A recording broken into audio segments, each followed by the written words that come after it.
글로벌 차원에서 미중 패권 가장 큰 변수죠. 그 다음에 영내, 그러니까 아시아, 중동, 나토, 중남미로 영내 정세의 주 화두. 그것은 미국이 미중 패권에 집중하는 동안 나머지 지역에서 조금 홀드 내지는 후퇴하고 있습니다. 그러니까 미국의 힘의 공격지대로 파고들어서 지역 골목대장들이 용수리. 세 번째 주제가 각국. 이것은 민족주의의 부활. 이 세 가지가 2020년 올해뿐만 아니라 앞으로 향후 2, 3년간을 관통하는 화두라고 저는 분석해 봤습니다. 먼저 미중 패권에 대해서 말씀드리겠습니다.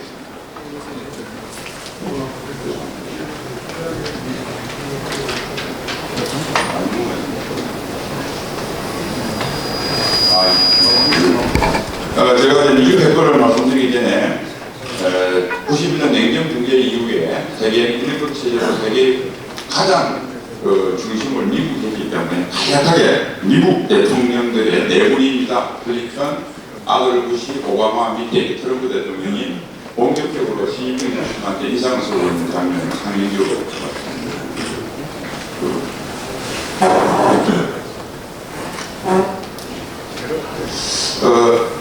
클린턴 대통령 때 대정책의 1번 순위는 93년도부터 대통령이 되셨는데요. 첫 번째가 91년 방한 동북권이 소프트랜딩, 왼쪽이죠. 절대 공산주의로 돌아가지 않도록 잘 관리하는 것. 두 번째가 스테이터스코, 현상주의입니다. 91년 걸프전에 승리를 했는데 저희 페르시아만의 안정을 유지해서 서방 물질 문명의 토대라고 할 수 있는 석유의 안정적인 공급을 관리하는 것. 이 두 가지가 가장 큰 과업이었고요. 93년 3월 11일 북한의 NPT 사태에서 93년 10월 제네바 합의까지 1년 반은 잠깐 동북으로 눈을 돌린 것뿐이었고 큰 흐름은 12가지였습니다. 이 말은 다시 말해서 1년 반을 제외하고는 한반도가 크게 관심의 영역에 포함되지 않았다. 그런 시절이었다고 이해하시면 되겠습니다. 다음 이제 부시 대통령이죠. 부시 대통령은 2001년도에 들어서서 이제 중국도 조금 손을 좀 보고 북핵도 관심을 가질까 하고 몸을 이렇게 풀고 있는데 그의 부인 테러를 만나서 임기 8년 동안 아프간, 이라크로 미국 보내고 거기에 정신이 거의 매몰되셨습니다. 그 다음에 이제 오바마 대통령. 오바마 대통령이 이제 2009년도에 들어오셨는데요. 이분은 2011년도에 힐러리 클린턴 국무장관이 힐러리 아시아로 회귀라고 하는 것을 선언하고 2012년도에 아시아 재균형 정책을 미국 대외 정책으로 1순위로 잡았습니다. 그러니까 결국 중국을 손으로 가겠다고 김씨는 내세우지만 그 밑에 것을 보면 아프간, 이라크에서 대테러 전쟁을 마무리 지어야 됐는데 이게 계속 진행되고 뒷골을 뒷다리를 잡고 있었습니다. 거기다가 2015년 타결된 2015년 7월에 타결된 이란 핵 문제를 해결해야 되는 중동의 큰 문제가 있었고요. 그 중간에 2011년부터 12년 제스민 혁명으로 소위 아라비아 반도의 왕조 국가 중심으로 되어 있는 친미 국가가 제스민 혁명이 수에즈 운하를 넘어서 동진을 하게 되면 미국의 중동 정책이 흔들립니다. 그래서 이제 그 제스민 혁명에 대한 처리. 그리고 좀 이제 중동 문제에 숨을 좀 돌리려고 이렇게 좀 하는데 2014년 잘 아시는 러시아가 크림반도를 침공을 해서 이게 온통 마음은 있는데 어떤 사람들은 뭐 친중주의자라고 이렇게 오바마 비판하는데 그런 음모론에 대한 동의는 안 하고요. 마음은 있었는데 몸이 못 따라가는 그런 행동이었습니다. 그러다가 이제 트럼프 대통령이 들어서 2017년은 일단은 중동 문제도 IS 문제를 제외하고는 대부분 정리가 됐고 그 다음에 중국의 부상이나 북한 핵의 발전을 더 이상 미국이 전략적 인도를 하기에는 대단히 곤란한 거의 끝순에 와서 이제 본격적으로 팔을 걷어붙이고 중국하고 싸우고 있습니다. 중국이 새 악령 뒤에 좀 나오겠지만은 저는 1대 악령이 원조 악령이 소련이라고 보고요. 소련은 1917년 태어나서 1991년 74세인 시기로 원조 악령은 죽었고 중국이란 악령은 1949년 와서 향년 71세입니다. 그래서 74세면 소련처럼 죽지 않을까 이렇게 생각합니다. 농담입니다. 이번에 1월 15일 날 미국 무역 분쟁이 타결이 됐죠. 18개월 만에. 그러니까 트럼프 대통령은 2017년에는 미중 간의 탑sec전이었습니다. 처음에 미끼를 던집니다. 북한 해를 잘 해결해주면 제가 너 무역이나 이런 거 좀 봐줄게. 그런데 2018년쯤 제대로 못해니? 그래서 2018년 7월부터 문제를 일으켜서 통상 압박을 시작한 겁니다. 주요 타결 내용은 보신 바와 같습니다. 2천억 달러 물론 중국이 더 사주고요. 그 다음에 네 가지 중국이 약속을 했는데 약속을 안 지킬 중요한 생각이 뭐냐면 중국에 투자하는 기회에 대해서 강제적으로 기술 이전시키는 그런 무도한 행위를 하지 마라. 환율에 개입하지 마라. 지적재산권 보호하라. 이건 중국이 약속했지만 잘 안 지킬 것 같아요. 그리고 이거는 지금 페이지 1이 끝났기 때문에 페이지 2, 2단계 협상부터 이걸 구체화해 나갈 텐데 아마도 트럼프 대통령이 올해는 대선이 있기 때문에 사실은 1단계 마무리를 하고 2단계 협상은 밀고 땡기고 소강 상태로 가다가 대선이 끝나면 2021년부터 정치적 부담 없이 마지막 본격적인 패권 전쟁에 막을 올리려고 저는 그렇게 생각합니다. 요거는 아까는 경제적인 거였고 미중 갈등이 이제 군사적인 겁니다. 요 그림은 뭐냐면 배 움직이는 것은 항행의 자유작전, 가운데 있는 것은 작년도 8월달에 IMF 중거리 핵전력 협정에 미국이 탈퇴를 하고 바로 시범을 보이듯이 크루즈 미사일에서 쏘는 미사일 쏘는 겁니다. 여기에 핵을 달겠다고 당시는 지금 장관이 예스프 장관이 호주에서 밝힌 바가 있습니다. 여기에 대해서 저 두 사람이 두 악령이 48년 만에 힘을 합치려고 상당히 좀 행대해왔고 이제 본격적으로 나서고 있습니다. 왜 48년이냐? 72년 2월 27일 날 상하이 공동 커뮤니케에서 중국이 소련하고 빠이빠이하고 미국 손을 잡았거든요. 그래서 이혼한 지 48년 만에 지금 둘이서 두 악령이 머리를 굴리고 있다 이런 사진을 올렸습니다. 자, 그다음 외교적인 외교나 그 다음에 국제적인 국제기구 또는 국제거버넌스에 대한 협조인데 저희는 왜 그러냐면 미국이 상당 부분 탈퇴를 하고 있습니다. 트럼프 대통령 유네스코에도 탈퇴를 했어요. HRC 인권위원회도 탈퇴를 했습니다. 그리고 TPP 태평양 경제 동반자 협정 여기 2015년 오바마 때 맺어졌는데 오바마 대통령이 이렇게 피봇 중국을 취하기 위해서 아시아식 유명을 했는데 군사적으로는 중동이 북아프리카 때문에 발을 못 빼요. 그러니까 이쪽에다 군사는 못 오는 대신에 전력은 물론 전가시켰습니다. TPP라고 하는 아시아 태평양의 12개 국가를 모아서 중국의 경제적인 확장을 막겠다. 이것을 주창했거든요. 2015년 타결이 됐습니다. 한국은 맞았고요. 그런데도 우리 박근혜 정부가 중국 눈치 보느라고 이걸 안 했어요. 상당히 안타까웠는데 어쨌든 2017년 부임하자마자 이걸 탈퇴를 해버렸어요. 그러니까 2018년 3월에 일본 주대로 지금 11개국으로 이게 가동되고 있습니다. 그거를 좀 더 벤치마킹에서 확대해서 나가겠다는 게 인도태평양 전략인데 인도태평양 전략에 빠져있는 게 경제를 어떻게 하겠다는 분야는 없는데 제가 봐서는 TPP를 다자간 FTA라고 하는 이 TPP를 좀 확대하는 방법 외에는 구체적이 없는데 트럼프 정부에서는 엔티 오바마 하던 것을 오바마 정부를 다시 받아들이기 어려운 국내 정치적 문제 때문에 그렇다고 보는데 저는 재선이 민주당이 재선이 되면 당연히 할 거고요. 트럼프 대통령도 2기가 되면 다시 넣어야 되지 않겠느냐. 이게 왜 인도태평양이 중요하냐면 안보적 이유가 철저하게 갖고 있는 나라는 사실 대한민국하고 일본밖에 없습니다. 나머지 동남아시아는 중국이 동남아시아를 군사적으로 침략할 가능성은 거의 없거든요. 여기 반드시 경제가 들어가야 이게 인도태평양 전략이 완성이 됩니다. 그렇게 설명드리고요. 오른쪽에는 참고로 유엔에 15개 정기구가 있습니다. 그 중에 보시면 FAO 세계 식량기구, ITU 세계 전기통신연합, 이카오 세계 민간항공기구, 유니도 세계 공업개발기구 4개의 장을 중국이 하고 있고 최근 10년간 유엔의 기여금을 중국이 10배로 증가시켰습니다. 그러니까 돈을 많이 쓰는 것이죠.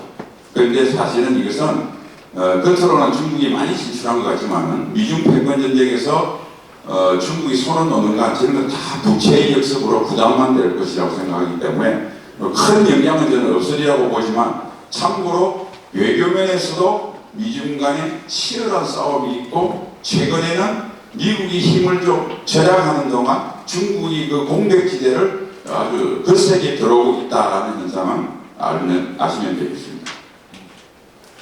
자, 이거 제가 왜 넣었냐면, 중국의 미래가 어떻게 될 것인가라고 하는 것은 미소 냉전의 소련의 역사를 한번 보는 것은 앞으로 미중 간의 패권 전쟁을 보는 데도 한가의 중요한, 꼭 그대로 되는 건 아니겠지만 벤치마크 지수가 될 거라고 했습니다. 이건 내린 동상 내려앉는 겁니다. 74년 만에 그 소련 공산 악령이 향년 74세를 일기로 세상을 떠나는 장면입니다. 어떻게 했을까요? 첫 번째, 3명의 위대한 미국의 대통령이 있습니다. 47년 트루만 대통령이 소련을 봉쇄하라, 즉 소련이라는 악령을 죽이기 위한 브랜드 디자인을 완료합니다. 그리고 닉슨이 두 번째, 이 악당들 중에서 두 번째 보수인 중국을 자기 편으로 끌어들여가지고 대소 전략균형을 일거에 바꿉니다. 물론 닉슨 대통령이 닉슨 다트리는 월남, 대만, 그리고 대한민국에도 심각한 타격을 주어서 약소국한테는 대단히 비정한 처사였지만 전 세계 전략적으로 볼 때는 대소 전략균형을 바꾸는 데는 큰 역할을 했다. 다음, 이게 이제 결정적으로 소련을 붕괴시킨 건데요. 어느 체제가 붕괴하려고 그러면 자체 모순에다가 그 자체 모순이 확대되는 외부 충격이 있어야 됩니다. 북한이 저렇게 자체 모순이 많은데 넘어지지 않는 것은 우리가 제대로 북한 자유화를 위한 이러한 여러 가지 정책을 안 펴서 외부 충격을 안 줬기 때문입니다. 이게 상당히 중요한 교훈인데, 어쨌든 미국은 마지막 목줄을 재은 것이 저 레이건 대통령, 베를린 장벽 앞에 서신 모습이죠. 그 다음에 왕기남의 아버지 부시 대통령. 그 다음에 제가 이걸 밑에 해놨습니다. 그러니까 레이건 대통령 책상 밑에 깔고 있는 사람 왼쪽에 고르비, 오른쪽에 여치입니다.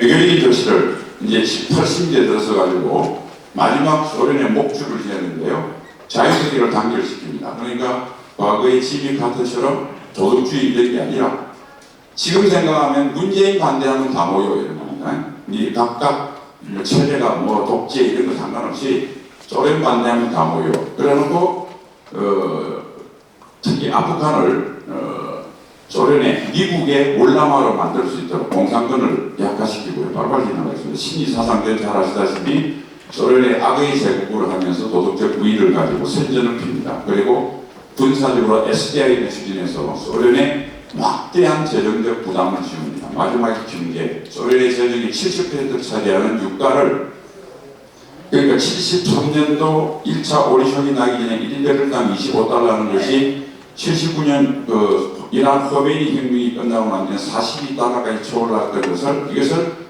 북해산 브렌트 유개발부터 시작을 해서 강달러 정책, 정산 이런 걸 통해서 86년대 인류 사상 가장 화려한 저유가 1배럴에 10달러로 떨어뜨려버립니다. 그러니까 소련이 89년 망해버립니다. 이 정책을 써가지고 소련의 붕괴를 초래했는데, 요 순대로 외교 같으면 지금 인도 태평양이 될 것이고, 신의전 같으면 중국이 최악의 인권 참하고 홍콩 이런 것들을 계속 부각시키고, 신장 위구르, 그 다음에 티벳 자치구에 대해서 독립운동을 계속 화두를 만들고 이런 것들이 해당되겠죠. 군사면에서는 지금 자유항행작전 같은 걸 통해서 압박을 하고, 경제는 인도 태평양이 단지 군사안보뿐만 아니라 경제적까지 이런 겁니다. 어차피 1대1로를 붕괴, 1대1로를 막으려면 지금 1대1로 때문에 각국나라 빚이 많이 져서 중국에 반중감이 싹 떴거든요. 거기에 그렇게 이야기하는 겁니다. 내 중국에서 사주던 운동화, 구두, 어차피 미국에서는 경쟁력이 없는 것들 내가 중국 대신에 베트남, 말레이시아, 태국, 인도네시아 니네들 거 사줄 테니까 니네들이 1대1로 들어가지고 중국한테 꼬여가지고 빚 많이 지는 거, 그거는 바보 같은 짓 하지 말고 나한테 오면 내가 사줄게. 이 경제적도 이득이야. 이렇게 해야 중국을 저는 봉쇄시킬 수 있다고 봅니다. 요거는 생략하겠습니다. 이걸 역사적으로 좀 보고 있는데, 한 가지가 우리가 사람들이 중국이 어마어마하게 부자인 줄 알고 있는데요. 양적인 부자 아닙니다. 미국 GDP의 60%입니다. 일본이 미국을 최대한 특가로 시작한 95년도에 미국 GDP의 72%까지 조성했습니다. 그런데 일본은 양적인 규모만 아니라 세계 최고의 물건을 만들어내는 질적인 경제 면에서도 세계 최고였습니다. 중국은 양만 많습니다. 그런데 그 양도 일본에 미치지 못한다. 전성기 소련이 GDP가 미국을 끝까지 턱밑까지 쫓아갈 때 50%입니다. 그러니까 양만 봐서 질을 배우고 양만 봐서도 지금 중국의 경쟁력은 전성기의 옛 소련과 일본에 비해 중간 정도씩밖에 안 된다. 그런데 중국이 마치 다를 것처럼 하는 것은 엄청난 미신이고 착각이라고 말씀드리는 거예요. 자, 미중 간에 비행하려서 지역에서 아까 영내별로 미국이 조금 힘을 절약하고 있으니까 이제 골목대장들이 움츠럼츠합니다. 참 불쌍하게도 러시아가 이제 골목대장이 된 거죠. 이선희 노래를 부르면서 옛날을 회고하고 있는데 최근에 동북아나 유럽은 크게 확장을 못했는데 중동에 지금 굉장히 조금 세력을 뻗치고 있습니다. 자, 시리아 평화회담을 해서 일단 이 주도권을 쥐었고요. 그 다음에 중동에 사실은 러시아와 같은 뜻으로 좀 움틀거리는 애가 터키입니다. 두 번째가 이란입니다. 이 두 가지 개입을 해서 중동의 그 영향력은 최근 2, 3년간 굉장히 러시아의 영향력이 확대됐습니다. 자, 이게 이슬람 정체성, 케말 파샤가 말하는 신정 분리를 다시 신정하기 비슷하게 흉내내서 이슬람 정체성, 수니파의 정체성을 주장하고 그 다음에 신오토만주의, 오스만 투르크의 영광을 재현한다고 하는 저 에르도안이라고 하는 저 사람과 자, 푸틴이 만나서 윈윈합시다 이렇게 하고 있는 거고 이게 확대될 겁니다. 다음 이건 술레이만이고요. 다음 지금 일단 하메니는 미국의 맥시멈 프레셔에 우리는 맥시멈 리지스턴스 최대한 저항하겠다 이렇게 이야기를 하는데 트럼프는 그러죠. 니들이 우리하고 전쟁할 수 있어? 웃기네. 협상에 나올 수밖에 없어. 안 하게 될 겁니다. 그러나 제가 보시면 만약 협상으로 나오면서 협상의 어떤 레벨지를 높이기 위해서 호르무즈의 첫 번째 이란이 뭔가 통행을 제한하는 도발을 할 수 있다. 두 번째 가능성 높은 도발은 이란은 자체 경제적인 문제, 국민들이 또 그런 문제에 의해서 미국과 전면전하기는 어렵지만 이란이 실을 부려놓은 이라크라든지 시리아라든지 또 헤즈볼라라든지 그 다음에 후티 반군이라든지 이런 데서 힘을 쓸 수가 있다. 잠깐 사실은 90년 이후에 30년 동안 미국이 중동 정책에 이 과유불급이라고 오버한 게 많습니다. 90년대까지 괜찮았는데 9.11 테러 맞고 난 뒤에 미국이 한 10년 동안 수니파를 그냥 박살을 냈어요. 수니파 국가 지도자 후세인을 그냥 실각을 시켰죠. 그 다음에 어차피 9.11 테러가 만나서 그건 이해가 됩니다만 어쨌든 탈레반도 수니파의 최고의 테러 집단이었어요. 그거 날렸죠. IS도 수니파입니다. 그러니까 지금 중동 세계가 어떻게 되어 있냐면 미국이 30년 동안 열심히 수니파로 손을 보고 나니까 이란의 시아파가 국가적 단위로서는 이란, 이라크, 시리아를 중심으로 그 다음에 테러리스트의 주도권도 수니파에서 시아파 민병대로 넘어갔습니다. 이게 앞으로 이제 미국이 여러 가지 진을 당해 잘못하면 논란이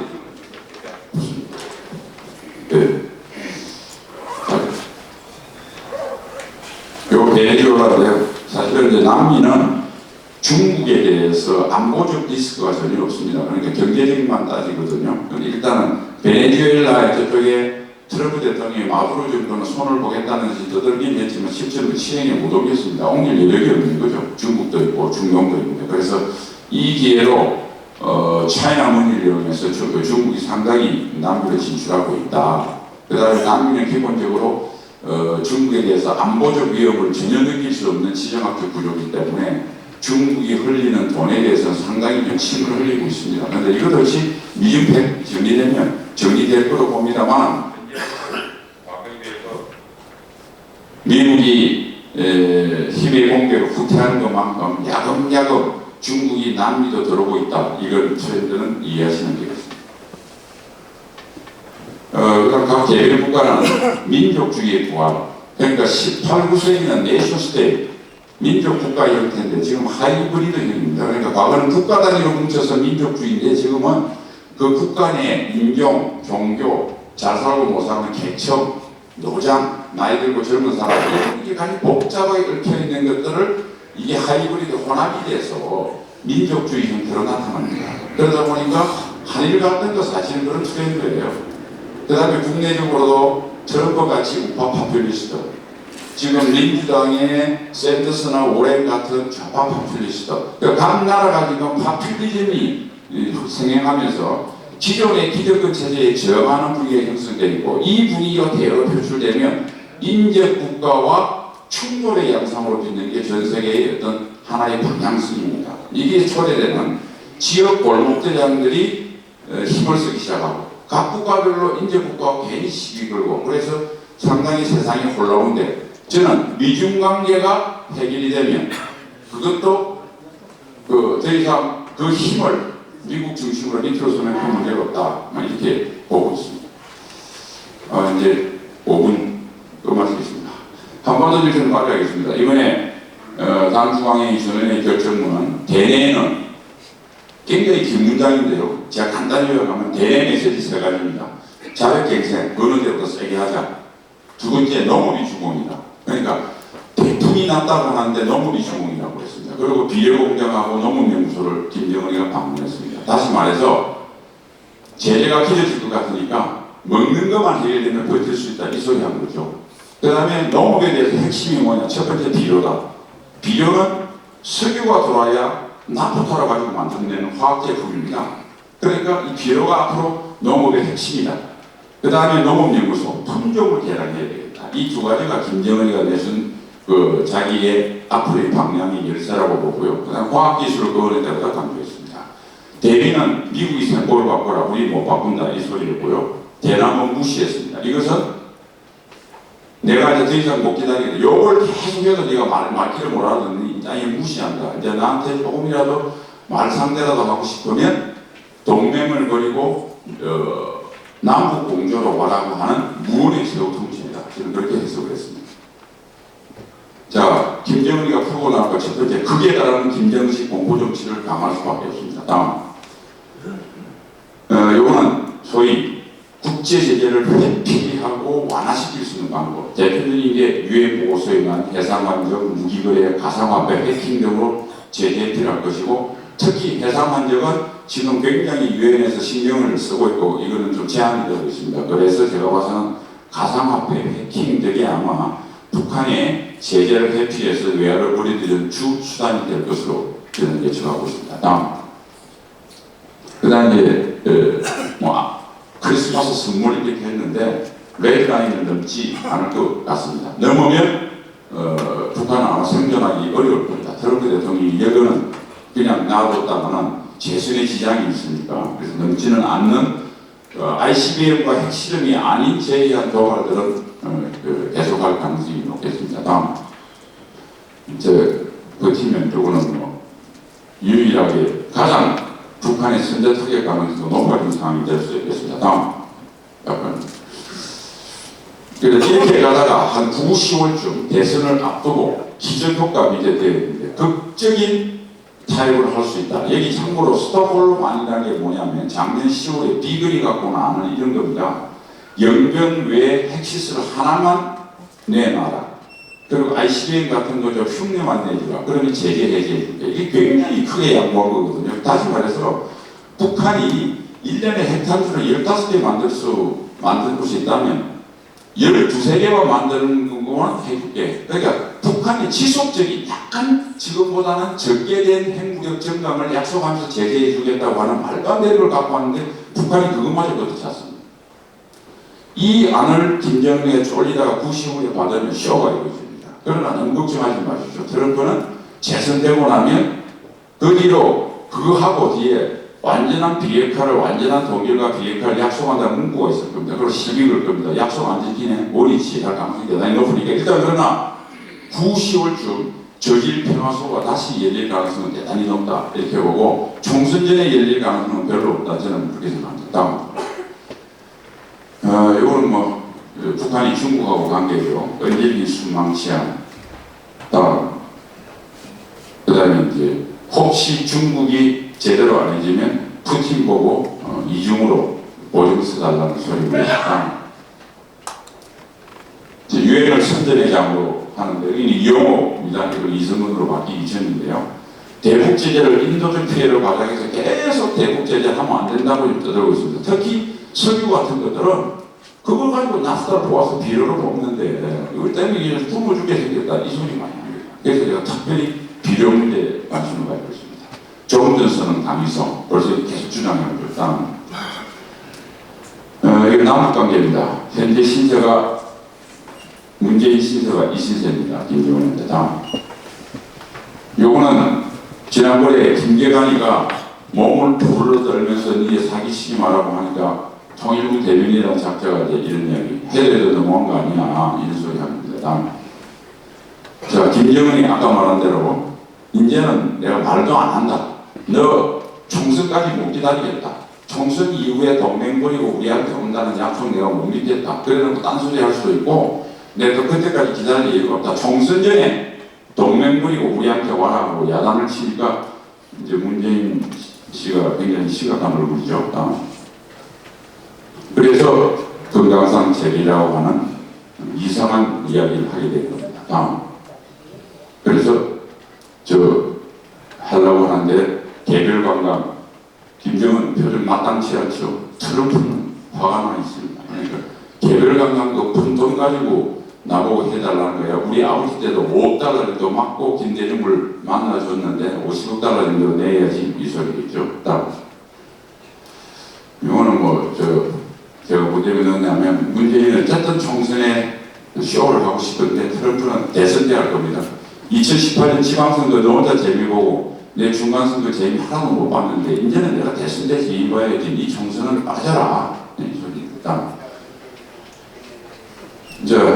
반미 두 마리 토끼 왜 써놨냐면 이건 문재인 입장에서 두 마리 토끼입니다. 대북 충성을 그래도 맹세를 김정은이한테 추파를 던지는 거고요. 오른쪽은 문재인 일파의 대개문대의 지층 결집을 하기 위해서 그가 쓸 수 있는 최고의 카드가 반미 카드였다 저는 그렇게 봅니다. 다음 요거는 상징적으로 양쪽이 다 밑창이죠. 그걸 안 쳐다보고 있습니다. 혼자만 보고 있습니다. 다음 이제 우리 대수한 올해 과학이라고 생각합니다. 9.19 군사합의 2018년에는 내용이 불분명합니다. 북한은 일방적으로 유리하고 우리는 일반적으로 불리합니다. 그런데 작년 연말에 청린도 포격 사건 이후로 그 불리한 내용일망정 우리는 지키고 북한은 안 지키는 내용에서 구조의 불균형 관계에 더해서 심각해졌습니다. 반드시 올해 제1번 목표로 이것을 우리가 정상화시키는 것이 대수장이 되는 목표라고 생각합니다. 두 번째 다음 여기 한미 국방부 장관 작년도에 IOC 올해 FOC입니다. 전작권 전환을 위한 최종 운영령의 평가 이제 정말 돌아갈 수 없는 강을 건너고 있으니 8월 UFC 전까지 반드시 전작권을 현실화시킬 수 있도록 대수장이 두 번째 과업으로 노력해야 될 것으로 봅니다. 다음 결론입니다. 우리 국민의 명령입니다. 다음 우리 대한민국 수호 예비역 장성단의 정권입니다. 다음 한미일이 힘을 합치면 통일도 이룰 수 있고 동북아의 완전한 평화 구도도 이룰 수 있습니다. 그래서 대수장의 경고와 국민의 명령을 합쳐서 가운데 있는 문, 왼쪽에 김, 오른쪽에 있는 시진핑 까불지 마라고 하는 옛날에 코미디 영화 제목을 땄는데 까불지 마 이게 저희 결론으로 보고 올려놨습니다. 이상 보고 마치겠습니다.